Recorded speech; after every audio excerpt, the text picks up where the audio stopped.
think it might be a good time to start. So it really gives me a great pleasure to introduce the speaker of today's IPC's talk, Professor Francois Joanny from Collège de France.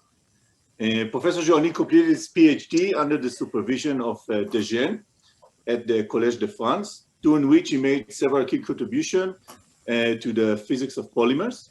He then moved to the University of California at Los Angeles for his postdoctoral work. Soon after, he joined the CNRS at ENS Lyon, and in 1989, he was appointed as a professor of physics at the University of Strasbourg. And then as a professor of physics at the Pierre and Marie Curie University in 2003, where he served as the director of the Curie Institute until 2012. Between 2014 and 2018, he was the director of ESPCI. And finally, in 2018, he was appointed as a professor at the Collège de France, where he's now holding the soft matter and biophysics chair. Professor Joanny has received many distinctions. Among them are the CNRS bronze medal in 1995, the prize of the French Polymer Group in 1986, the Langevin Prize in 1993, the Duca Prize in 2007, the CNRS Silver Medal in 2008, the Gentner-Kessler Prize from the German and French Physics Society in 2012, and the Ampere Prize of the French Academy of Science in 2017. Professor Joanny's research is within the broad scope of soft matter and biophysics. Some of his present research interests are cell physics, self-organization and molecular motors, tissue growth and mechanical properties, and statistical physics of active material. So one key aspect of his research, which is definitely worth mentioning, is the close connection to the experimental observations. So you're encouraged to ask questions during the talk. And now, in order not to interrupt the flow of the talk, please do so in the chat box. We'll have a short break for questions somewhere in the middle of the talk, and of course, the usual time for questions right at the end of the talk. So without further ado, let's move on to the talk. I kindly ask you to mute yourself so we won't get any interruptions. Thank you very much.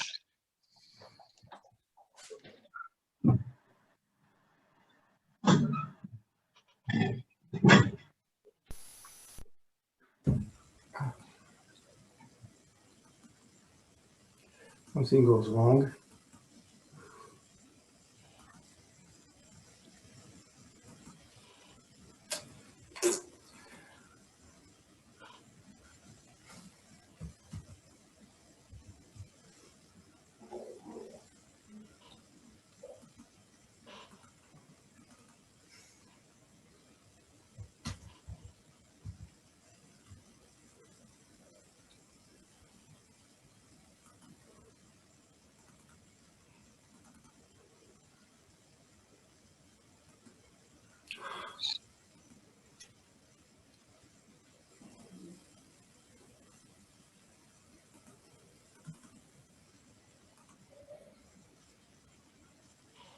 Maybe you could try to log in and log out or something? Yeah, that's what I'm doing. Okay, good. And here I'm sharing.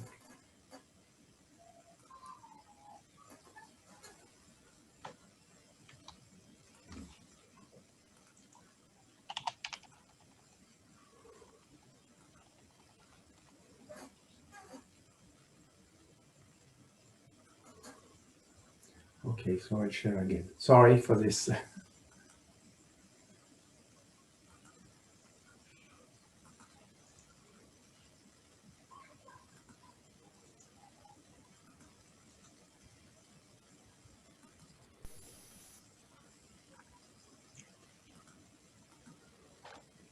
It seems fine now. Okay. No, it's not. Okay, I see. For some reason, it's. It's okay now. Okay. Okay. Great. Good. So sorry for this problem. Thanks for the introduction. I first want to thank the organizers and SNIR for inviting me to this Israel Physics Colloquium.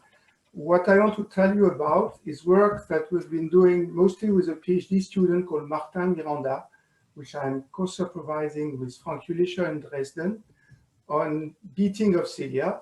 And this is done in extremely close collaboration with the team of Pascal Martin at Institut Curie in Paris. So before I show you the experiments of Pascal Martin, I want to show you instances in biology where beating of cilia or flagella are important. There are two situations where you want to have cilia or flagella. One if you want to propel cells, and the other one to create flow. My first example here on the left is a sperm cell.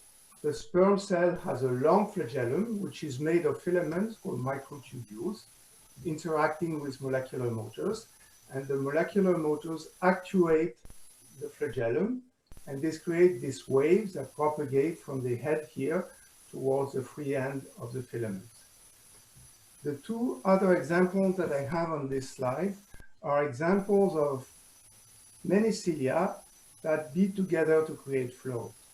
On this top picture here, this is a human respiratory airways, and on the surface of the mucus, you have some kind of brush of cilia. There are the same types of cilia of the sperm cells, which they are made of these filaments called microtubules, actuated by molecular motors. What you see here is that these filaments beat in synchrony. This is called a metachronal wave that propagates along the surface. And by beating in synchrony like this, they create flow, and that kind of cleans out the respiratory airway. The last example is pretty similar. These are cells from the brain. There is a region of the brain called the ventricule. And in this ventricule, there is a cavity, which is filled by the cerebrospinal fluid. And on the surface of this cavity, you have these ependymal cells. Each of these cells has a bundle of cilia. The bundle beats, they synchronize, and again, they create flow. And this flow relocates the new neurons which are generated during our yoga. So these are the three examples that I wanted to show you. Of course, people studied cilia experimentally, but people worried very early on how to describe cilia and filaments and flagella theoretically. And in the end, it all comes down to collective oscillations generated by molecular motors. I don't want to go into the details of that. The only thing I want to show you is how molecular motors can generate oscillations. And this is this experiment, which is sketched here, which was done again in the group of Pascal Martin at Institut Curie. What you have here is a glass substrate. And on the glass substrate, molecular motors, called these myosin motors, are grafted. They have a tail, and the end of the tail is attached to the substrate. And they have a head, and the head is walking along the filaments. The filament here is not microtubule as earlier. It's called actin. And all these motors on the surface want to walk to the left. Now, if you don't do anything else, you put a filament on top of these motors. It will move on the surface like a snaky motion on the surface. This is called the motility assay, and this is, in a sense, what biologists used to assess that the motors are working. The experiment that was done in the group of Pascal Martin was to attach a bead here of a few microns to these filaments and to hold the bead with an optical tweezer. Now, if you hold the bead with an optical tweezer, it's like attaching it to a point with a spring. If the motors are walking to the left, the filament wants to move to the right, but it's stretching the spring, and then they detach, so the springs come back, and you generate an oscillation. So here is the picture of the oscillation. At the time, we were very proud of that. This bead is oscillations, is having oscillations. I can guarantee that this is not noise that you see here. There is a well-defined frequency, which is order of a few hertz. And this type of oscillation is at the basis of all the cilia beating. I don't want to describe that in details, but this sketch here is a sketch of the theory which is used. It's a two-state model for the motors, or what are called sometimes ratchet models. This was made first by Jacques Pro and Francois. The two other pictures that I want to show you. First, that if you use these two-state models of Pro and Ulisher, you can calculate the beating of cilia. And here is a numerical work which was done by a former student of mine, Boris Guirao, who shows a beating cilia that was generated using this model. And on the right-hand side, you have a brush of cilia like the one I showed you before. And if I put the movie, the beating is synchronized. It's synchronized because of hydrodynamic interactions. What I mean by that is that if I take a cilia in the middle, it doesn't move in a fluid at rest. It moves in a fluid where there is flow created by the other cilia. And this hydrodynamic interaction is what generates the interaction between the cilia and what synchronizes the cilia. So my talk now, after this introduction, will have three parts. I first will describe the experiments that were done in the group of Pascal Martin. Then I will describe the theories that we set up to describe this experiment and more generically cilia beating. And in the end, I'll show you comparison between theory and experiments. So I'll start with something which might be a bit odd for an audience like this. I will say a few words about the biochemistry. So this is a glass plate, and there are two areas in this glass plate. The right-hand side has been treated, and it has been treated with what are called actin polymerization promoters, which means these are proteins that induce the polymerization of this actin protein and forces it to make filament. So if you add this actin protein, it will form filament in this right region. But at some point, it's so dense that the filament go out. And this is what I want to show you here.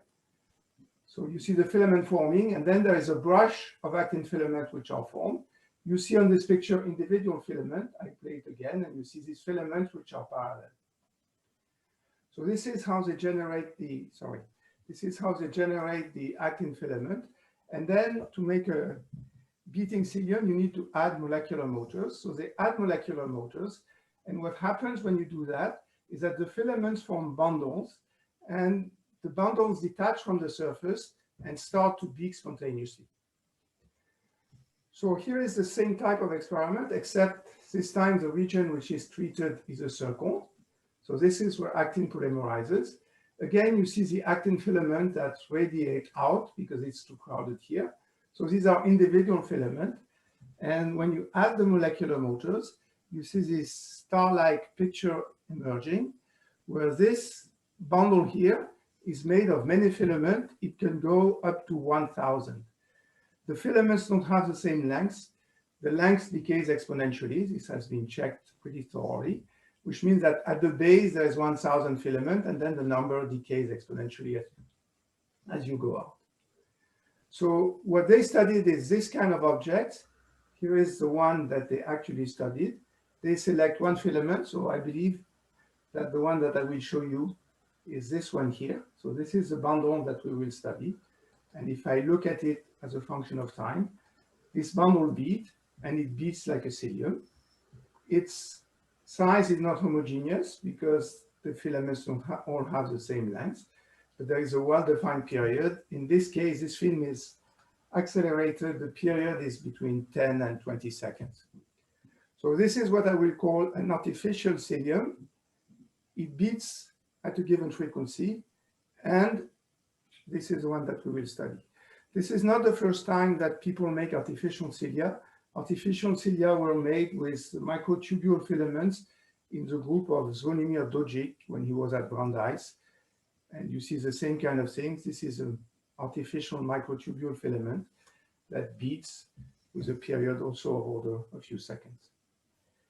Now, then you can be more quantitative. So you can trace at each time the shape of the filament, and then you put everything on the same picture. So each color here corresponds to the shape of a filament at different time.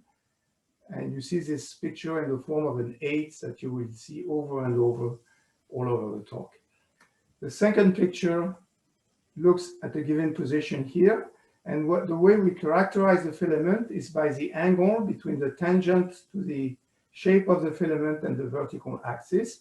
This tangent oscillates, and you see that the amplitude starts from 0. The filament has essentially 0 beating here. It increases, and it saturates in this region where you see the 8 figure. You can worry about the wavelengths of the waves that go. So the waves goes outwards from this point, and the wavelength is proportional to the length of the filament. Now, the last thing that they can measure is they can look where the molecular motors are on this filament. So this movie is less easy to see. What's labeled here and made fluorescent is the molecular motors. So on this filament, before I run the movie, you see that the molecular motors are located here, and I will run the movie to see what happens to them. So you see that there is a wave of molecular motors that starts from this point here when it's highly curved, goes to the end, then it does the same in the other direction, goes to the end, and then it does the same in the other direction, and so far and so forth. The way we represent that, so here again, you see the trajectories of the filament.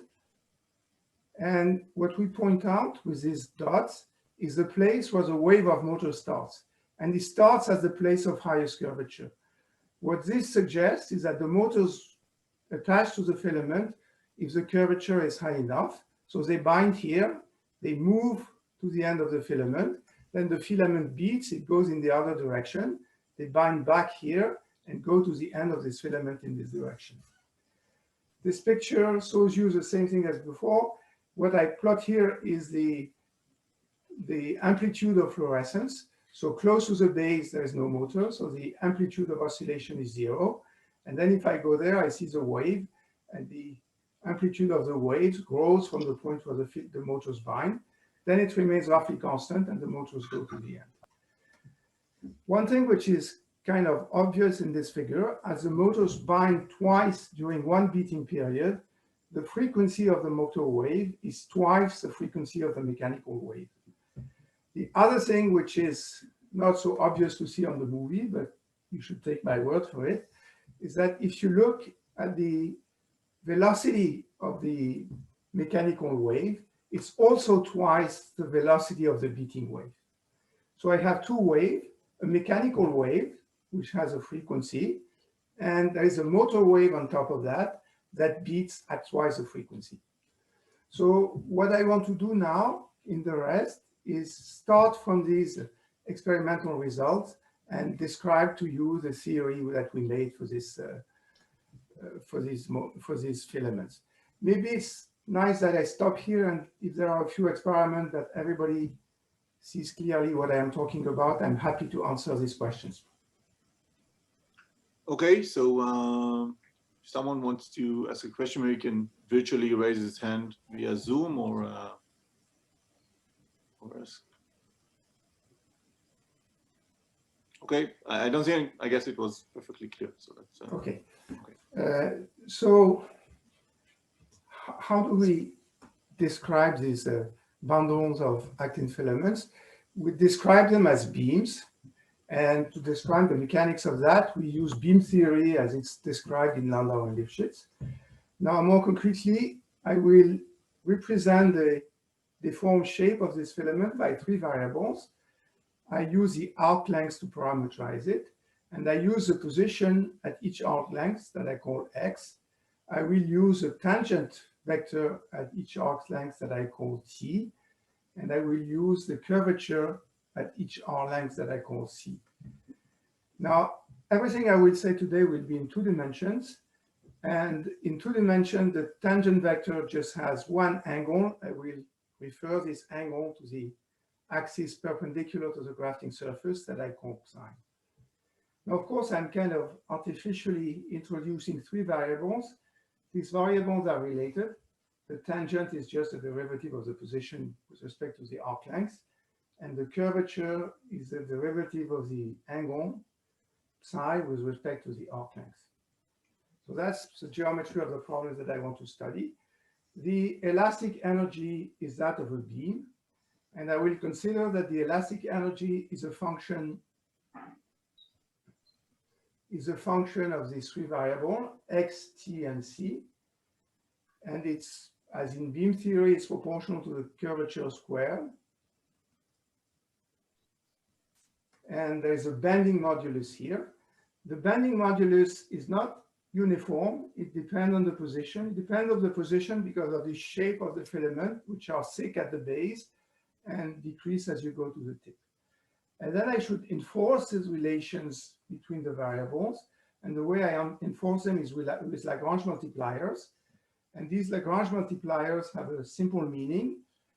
The Lagrange multiplier mu, which I introduce here, is the tension in the filament. So if I cut the filament here, this is the force exerted on the lower part by the upper part. And the Lagrange multiplier, which is conjugate to the curvature here, is the torque that the lower part is exerting on the upper part if I cut the filament at this point. Now, if the length of the filament is distributed exponentially, if I cut the filament at a given position, the number of actin filaments that cross this position also decays exponentially from the base. So I have the elastic energy of these filaments. From the elastic energy, I will calculate what I call thermodynamic forces, and I call them forces in the language used by Onsager when he does non-equilibrium thermodynamics. So the force is just minus the derivative of the energies with respect to the variable. The force conjugate to C is the torque. It has two contributions, lambda that I talked about and the Bennett torque. The force conjugated to psi, which is a local angle, is the gradient of the local torque. It's the gradient of lambda plus the torque exerted by the force coming from the other part of the filament. And Fx is the gradient of the tension. This is a force conjugate to F. Now, within the spirit of Onsager's theory, what I want to do is write the dissipation as a product of fluxes and forces.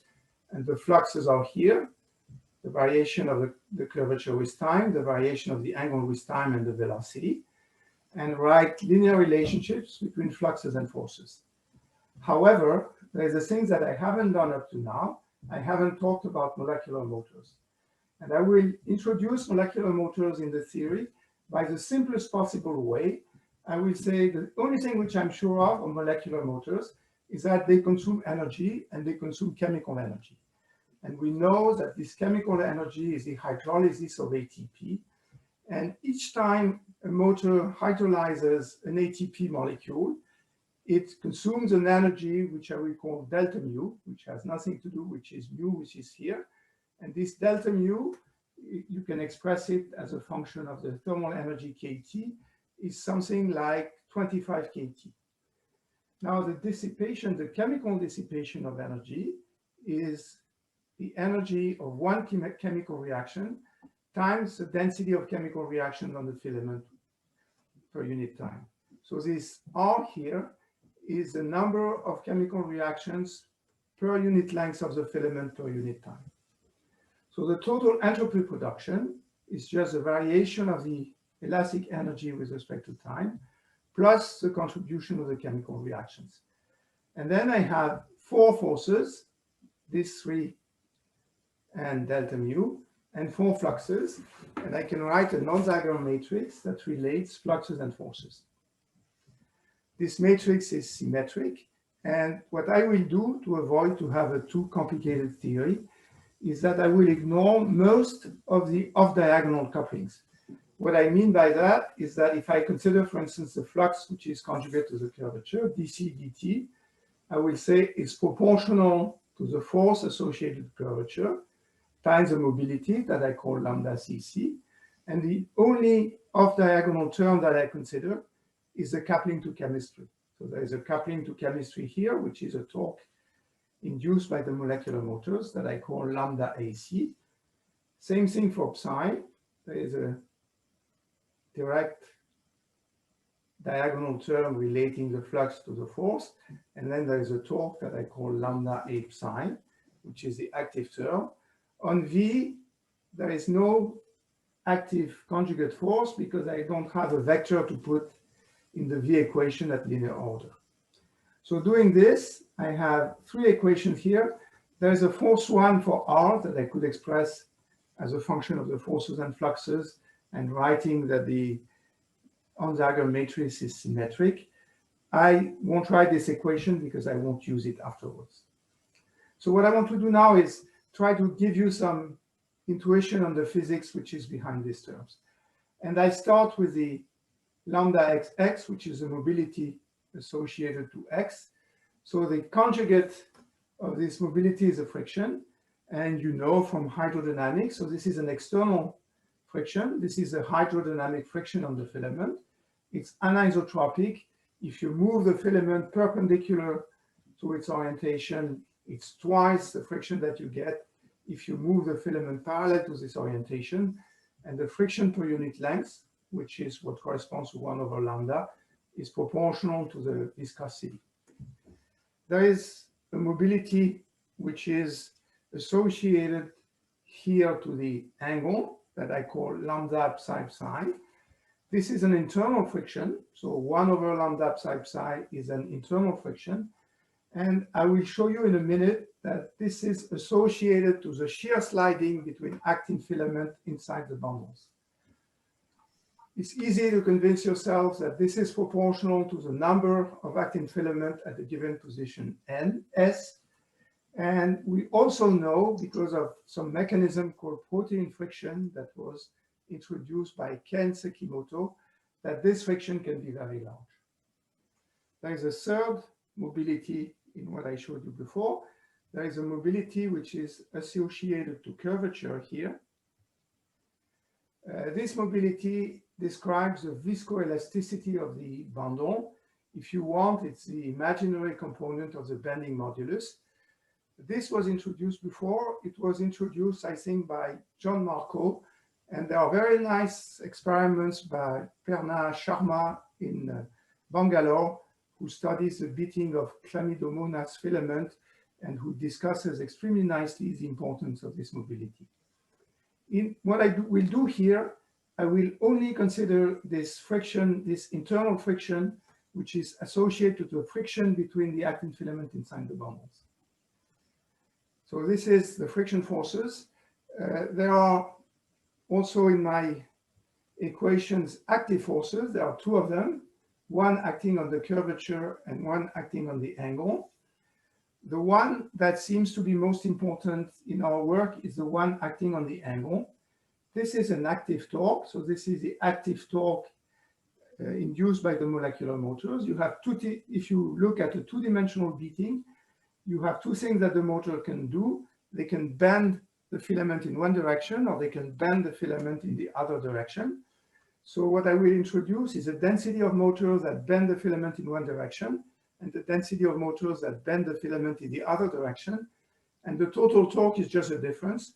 So this rho A, which is what I will call the asymmetric motor density, is the difference between the motors bending the filament in the two directions. Jean-Francois? Yes? A question. I mean, do you assume linear response here?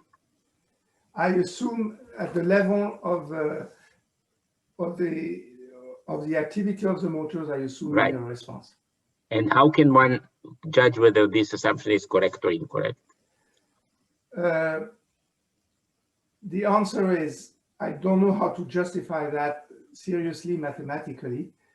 It turns out that when we do that, it seems to describe the experiments pretty nicely. And in many examples that I know, this linear assumption describes the physics much better than you would expect. And also it has the advantage is that I can do things extremely systematically. I will introduce just in the next slide nonlinear terms, but I will introduce them by hand inspired by the experiments.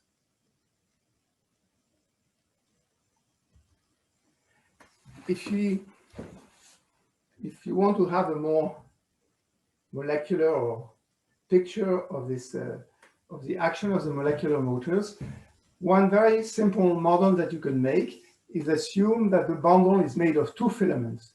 So I have the two actin filaments here, and these are molecular motors. In practice, the molecular motors are efficient if they bind to the two filaments. They have two heads or more than two heads. The first head, I don't put a dot, and the second head that bind, I put a dot. Suppose that the motors are in this configuration where half of them are bound on the right and half of them are bound on the left. This head binds to the other filament, and wants to move in the direction of the filament. So they want to move up. So they will push this filament down, the one which are on the left, the one which are on the right, which push the left filament down. But these filaments are bound to the surface at the end. So nothing happens if I force them to be symmetric.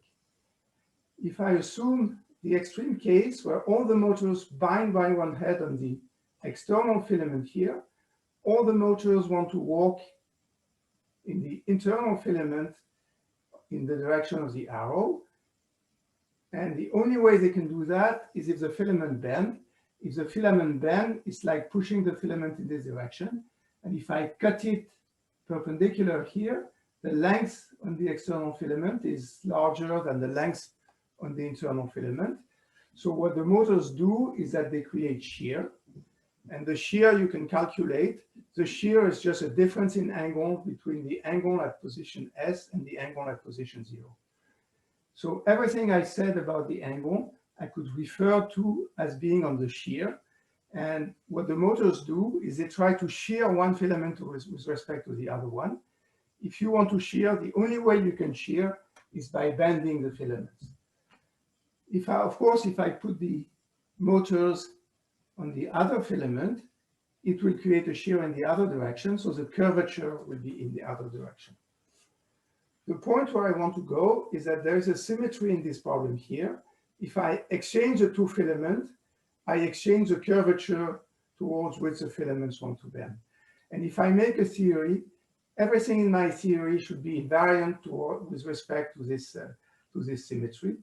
If I have more filaments, I can introduce a macroscopic shear in the bundle, and the macroscopic shear in the bundle should be changed into its opposite value if I change the motors that rotate the filament in one direction to the motors that rotate the filament in the other direction.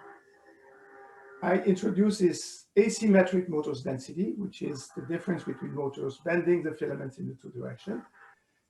The density which is measured experimentally is the total density of motors.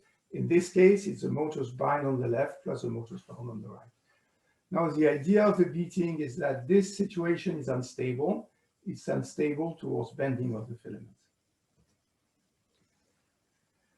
Now, if I put everything together, I can write an equation for the motion of the filament. Here are my three friction terms. This one is the external hydrodynamic friction. This one is the internal friction due to the shear, and this one is a friction due to curvature. This is a bending moment, and this is the active force, which is due to the torque induced by the molecular motors. What I will do in all of the following is I will assume that this term dominates the dissipation. Now, I told you that it could be large. This term is also proportional to the total number of filaments. And if I make this choice, as K is also proportional to the total number of filaments, the equation will be independent of the total number of filaments. And that seems to be what's observed experimentally, that the beating property of the bundle is independent of the total number of filaments. If I do this approximation, I can integrate twice. And here is the equation of motion that I get. There is a friction which is associated to shear. There is a bending torque here, and there is a torque induced by the molecular motors. Now, of course, if I want to solve that, I need to tell you how the asymmetric density of molecular motors varies. And this equation should be invariant when I change ρA into minus ρA, which means I invert the direction of the torques of the molecular motors. So what creates the asymmetry is curvature. And if you take my model with two filaments, dt ρA is proportional because of the binding of molecular motor to curvature. So this is what drives the motion. There is a relaxation term. Motors can detach from the two filaments. And we introduce here a nonlinear term that saturates the beating. It has to be proportional to the total density of motors because ρA is created by binding of the molecular motors to the filament. It has to be proportional to ρA as well. And the linearity, to make it more strong, which shows a nonlinearity that was going like ρ cubed. So that's the asymmetric density of molecular motors. For the total density of molecular motors, motors bind to the actin filaments, they unbind from the actin filaments. The binding term can depend on curvature. Now, what we saw in the experiments is that motors bind only if the curvature is large enough. And the way we mimic that is we introduce this very nonlinear function here that at each point there is a critical density that I call C star of S. And if C is C star of S, motors bind. If C is smaller than C star of S, motors don't bind. That induces binding of the motors at a precise position along the filament, which is what we see experimentally. So I don't use symmetry for that. This respects the symmetry that I imposed, but I use the fact that in the experiment, we see binding of the molecular motors at a precise position. There is another term which is allowed by symmetry in this equation, which is a drift term, which means there can be convection of the bound motors along the filaments in the direction. And this term is allowed because the filaments are polar and all the filaments are oriented in the same direction. So these are the equations that I want to study.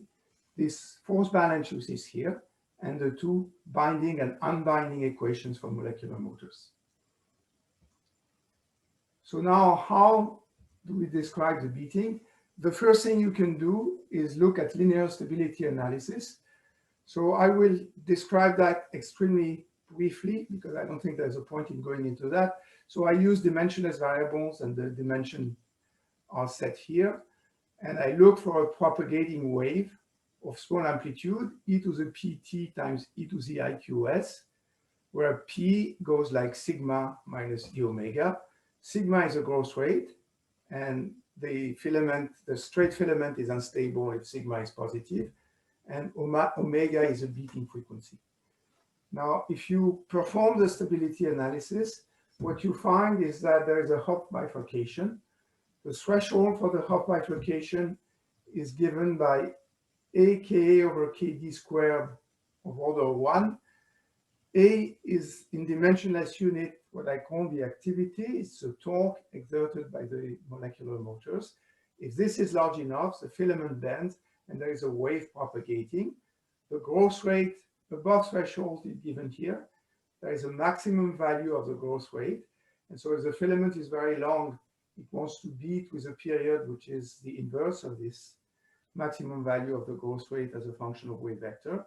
If the filament is shorter, what will fix the wavelength is the size of the filament. This is a beating frequency. Here you see that there is a well-defined wave velocity, which is constant, which means doesn't depend on the position along the filament. And this constant velocity is proportional to the square root of the bending modulus divided by the friction constant. So the situation of the straight filament is unstable. And if we want to go beyond that, we have to include the nonlinear terms.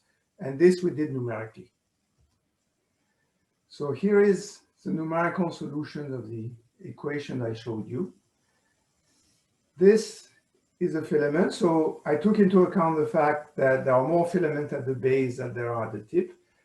And the color on this left-hand figure is the number of actin filaments. So there are many actin filaments here. So the bending modulus is large, and it goes down when I go along the filament.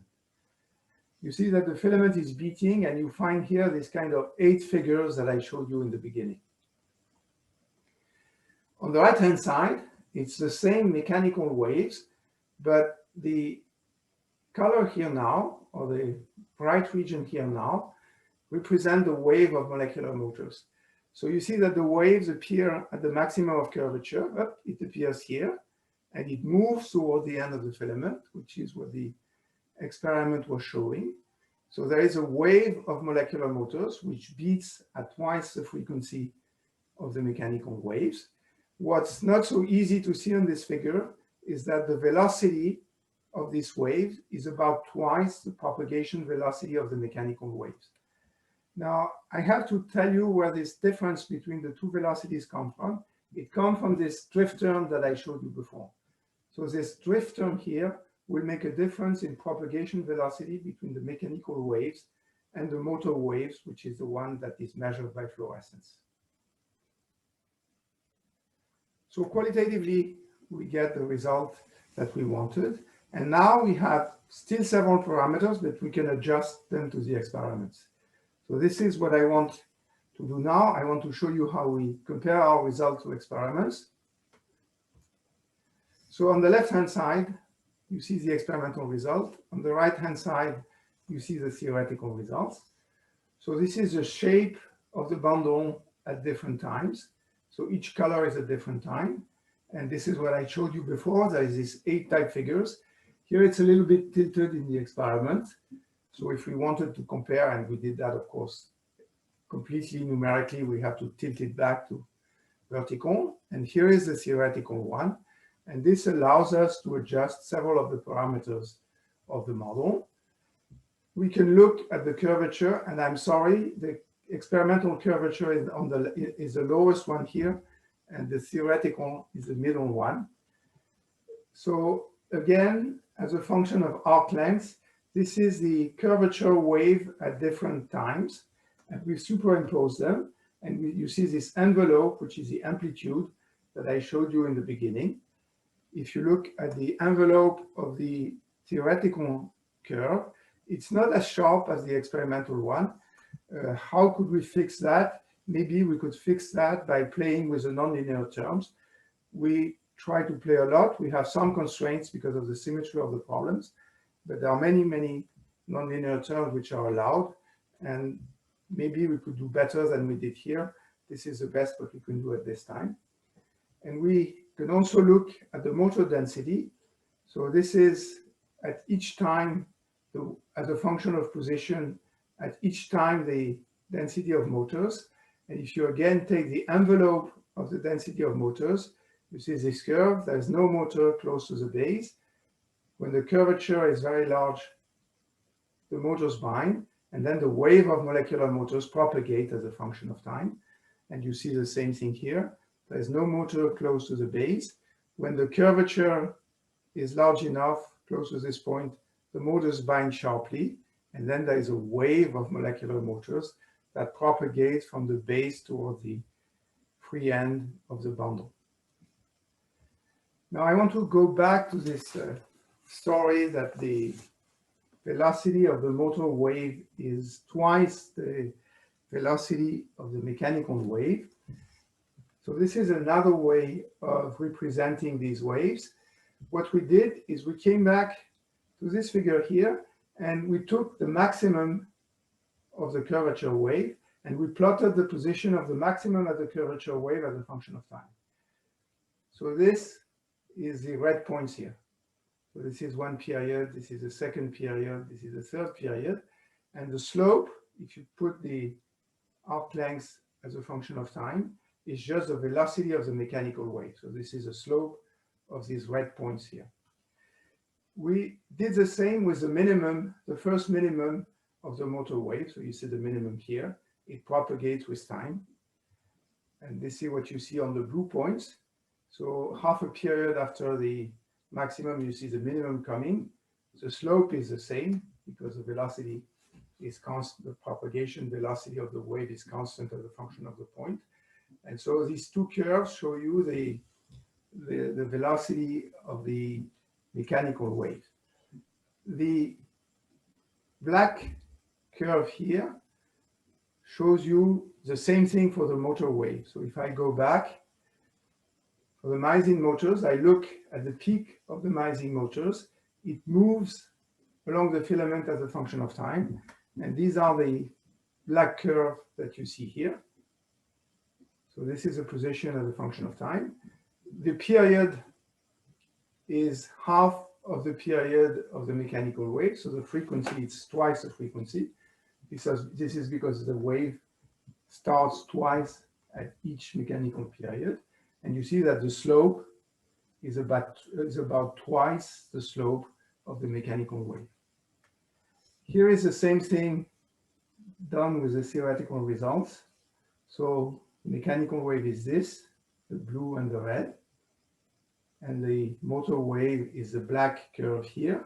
And you see that the slope of the black curve is about twice the slope of the blue curve or the slope of the red curve, which means that the ratio between the velocity is a factor of 2.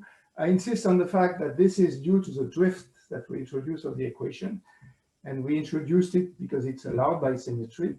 Now we have a more molecular model to that, which is that a motor can bind better if there is a motor already bound before him.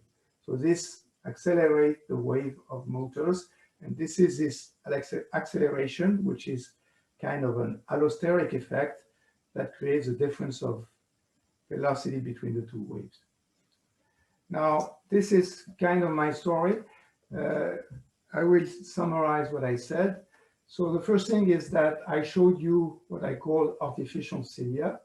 And on this cilia, I showed you the beating mechanical patterns, but I also showed you the myosin waves.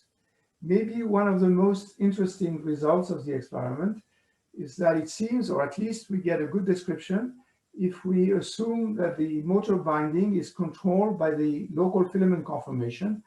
And what I did here is that I assume that motors bind if the curvature is high enough. This is something which is almost never said, and maybe even never said in the literature on actin and molecular motors. What we want to do now is try to make more microscopic experiments by binding filament to check whether this prediction is correct. I showed you what I call a generalized hydrodynamic theory, which was based on this Onzager description.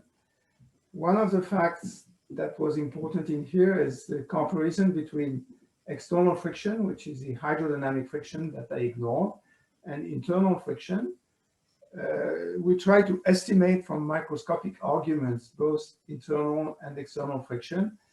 We find that internal friction is larger, but not very much larger. So maybe if we want a more quantitative description, we should take into account all types of dissipative terms. And there is also this friction associated to curvature that has been studied before and which we haven't taken into account. There are nonlinear terms that I put in the equations. We chose them because they respected symmetries and because they were consistent with the ideas that we got from the experiments. I don't think there is a systematic way to get these nonlinear contributions. You can make molecular models, such as the one that I showed you with two filaments. They give some ideas. There is certainly some more work which is needed on these nonlinear couplings. There are lots of places where we could go.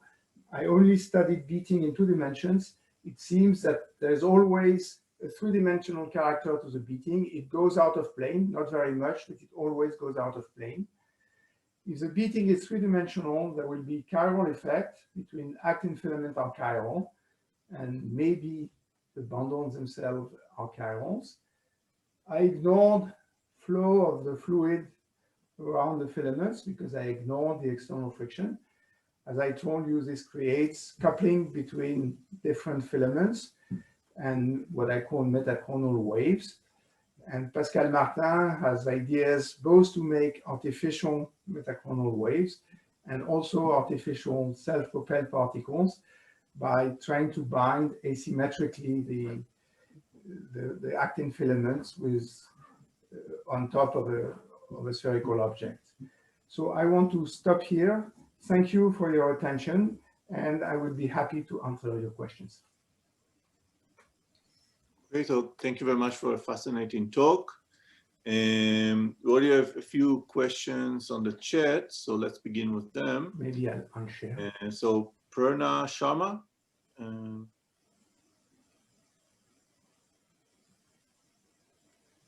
Are you here? Hi. Yeah, I'm here. She's here. Hi. I just had a quick question about the variation of the bending modulus along the filament. How did you model it, or did you measure it experimentally? So, no, we didn't measure it experimentally. The only thing that was measured is the length distribution of the actin filament in the bundle, and the way they measure that is by fluorescence. So in the first experiment, when I said I was doing biochemistry, the distribution of filament lengths was directly measured. In this circular geometry, the only thing that they measured is the fluorescence, and the fluorescence also decays exponentially. I see. Now, the bending modulus itself depends on the interaction between the filaments. If they can glide freely with respect to one another, it's proportional to the number of filaments, so it should decay exponentially. In the extreme case where everything is solid, so where they don't glide with respect to one another, it's proportional to the square of the number of filaments. Now, the general experimental observation is that the beating pattern don't seem to be depending on the number of filaments in the bundle. So if you take many bundles, they will have different numbers of filaments, and that doesn't seem to be important. So we try to identify terms that were proportional to the number of filaments and not to the square of the number of filaments. Okay, okay. Thanks for the wonderful talk. Thank you. Okay, we have another question from Jacob Klein. Hi, JF, how are you? Nice talk, as usual. Can you hear me? Yes, I see you even. Yeah, see me even. And I'm happy to see you. So it's very nice work explaining the experiments very nicely. But are you able to make, I think you mentioned something at the very end, are you able to make predictions of effects that have not yet been observed that one might look for and find? So yes and no, which means what we try to do, I mean, I introduced these phenomenological parameters, and we try to see whether what was coming from the experiment was consistent with the estimates that we can make. So if you want to do that, what you have to do is make more microscopic models, calculate these coefficients, which for instance we did with 2 filaments, and then see whether you get the right orders of magnitude. And that seems to be the case. Now, the reason why we insisted so much is because there is this effect that the binding of the motors seems to depend on curvature locally. And that never appears in the literature on actin. So the way we use the theory is to show that if we assume that, we can explain everything. And so this is what we were after. Now, what I would claim is that now that we have this model, there is nothing much specific to actin or myosin motors in there. It's extremely generic. So we could use it to study what I was saying, waves propagating or things like this. And now we have all the elements in hand. So we could predict what the wave should be. We haven't done it. Okay, thanks. Okay, so I see that Nadav Katz would like to ask a question. Hi, question from an outsider from the field. Does this all fall within Purcell's low Reynolds number propagation framework? Yes. And so in what context, what do we learn here about non-reciprocal motion? What hierarchy of motions here is non-reciprocal to get propulsion? So I don't know if everybody knows about Purcell. What Purcell is saying essentially is that if you have a periodic oscillations, which is reciprocal, which means if you trace back during half period the motion that you had in the first period, there can't be any motion. Now, and that's true only if the Reynolds number is low. And there is a hugely famous paper of Purcell, which is called Life at Low Reynolds Number, where he shows that extremely nicely. Now, these beating cilia always satisfy that because there is a wave, and the waves is always in one direction. So you never trace back your steps when you come back. The waves come from the base towards the outside. And you have many degrees of freedom, so you have enough degrees of freedom to respect Purcell's theorem. So you can create flow or you can create motion using these cilia. It's not always the case that the Reynolds number is very small. And there are some very long flagella where you could worry about that. In our case, if you calculate the Reynolds number, it's definitely extremely low. So the fact that we only look at friction is clearly a very good approximation. So inertia is completely negligible. What we haven't checked is how the beating depends on viscosity, and they will start experiments on that very soon. Can I ask a question? Yes. Just one second. So we have a question from Tom Shemesh. Yes. Hi, thanks. It's about this curvature dependence of the molecular binding. Can you suggest molecular mechanism for that? Because the radius of curvature of the filament is on the order of several microns, but the size of a myosin motorhead is several nanometers. So but the curvature is low. So when naive stuff is, so at least I can tell you how we want to go to that. And probably what we want to do is say that the actin monomer would have two configurations locally. And if you bend it enough, you will switch from one configuration to the other one, and that will change the binding of molecular motors. We believe that this is a cooperative effect, which means I'm not sure that if you do that on a single filament, you will see it. We believe that you need to take many filaments together to see that. Now, what would be the very local mechanism? I don't know, but there are ideas on how you could study that directly in microfluidic experiments. So that's the experiment they want to do now. Force bending, and try to look what the motors do when you force bend. And I'll be very honest with you, because you seem to know these things better. There are two types of motors that have been used. One is myosin 5, and all of the experiments that I showed are made with myosin 5. Myosin 5 has actually two heads, as I showed. It can bind to two actin filaments. So maybe the microscopic picture that I showed is correct. I don't know, but it seems it could be. The other one is myosin 2. And myosin 2 has two problems. One is that it's non-processive. So it cannot bind by itself to the two filaments. So sometimes it makes aggregates, but they haven't found any aggregate. They haven't looked very strongly, but they haven't found many aggregates. So for myosin 2, I wouldn't even risk to say how the stuff is working. Recently, they made experiments with a third motor, which is myosin 10. Filaments also beat, but myosin 10 is a little bit like myosin 5. So we are trying to investigate these things by comparing these motors and trying to see what could happen. Also, I mean, if you have many filaments, the external ones are more deformed than the central ones. And maybe the effect is bigger like this. I mean, this is the kind of ideas that we have, but we haven't pushed them further than that. Okay, we have another question from Chagai Cohen. Hi, thanks for the very nice lecture. I wonder if you can justify, evolutionary, we see it in fish also. Is there any real optimization of this way of swimming? So not me, but there are papers who try to do that, which means they try to, so you have to define an efficiency, which means from the energy you consume, from the ATP you consume, can you define an efficiency of the cilia? And people around Eric Lauga have done that. And then they compare the efficiency which people have measured to the theoretical efficiency. There are some works doing that. We haven't tried it here, but some people did that. And but they do it in the case where hydrodynamics is dominating the dissipation. Where the calculation, the theory is much heavier in this case. Thanks. Can I ask something? Yeah, of course, yeah. Hi, Jeff. Thanks for the great talk. Is there a screening effect in the bundle?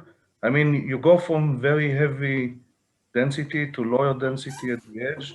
So screening might also propagate. I have kind of two answers. In the series that I showed you, there is no hydrodynamics. I mean, there is Von-Zager types object, but I completely ignored hydrodynamics. Hydrodynamics would be the friction, the external friction conjugate to the position. And we made the theory assuming that this is negligible. Now, of course, if you want to study the hydrodynamic effect in the bundle, I'm sure there will be screening effects. because the No, but flow will it could be penetrate that a little it's bit part of inside the the bond. mechanism. It's part of the mechanism that propagates, because the attachment of motors to the filaments will be affected by the density of filaments. So, whether the density, This kind of these screens. So the question is, what happened? What's due to the fact that the filaments get thinner and thinner all the way to the end? Yeah. So one filament screen. Yes.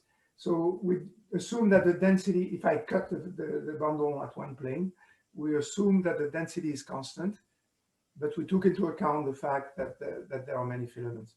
And the fact that the motors bind at a given place strongly depend on that. I mean, we tried with a uniform bundle and it never worked. At least we weren't able to make it in this case.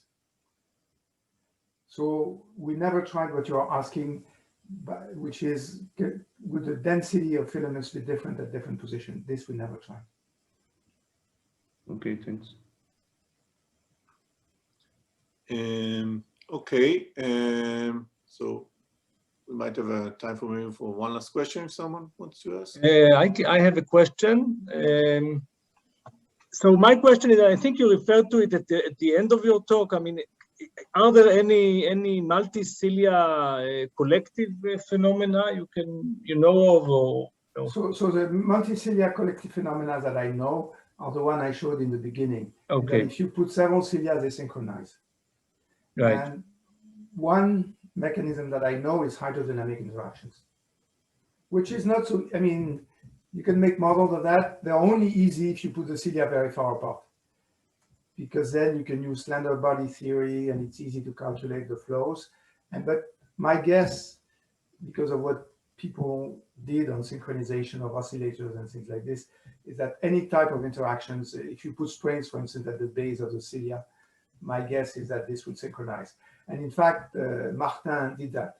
He wanted to study synchronization just for fun. And so he put springs, weak springs at the head of the cilia, and that's enough to create synchronization. I mean, he did it with two, but so, and I think I don't know any other effect of interaction between cilia. Thank you. Okay, so it might be a good time to stop. So let's thank the speaker one more time for a really fascinating talk. And hopefully we'll see you in person in Israel. I hope so. I would be very happy to come. À bientôt. Okay. Thanks a lot. So thanks everyone.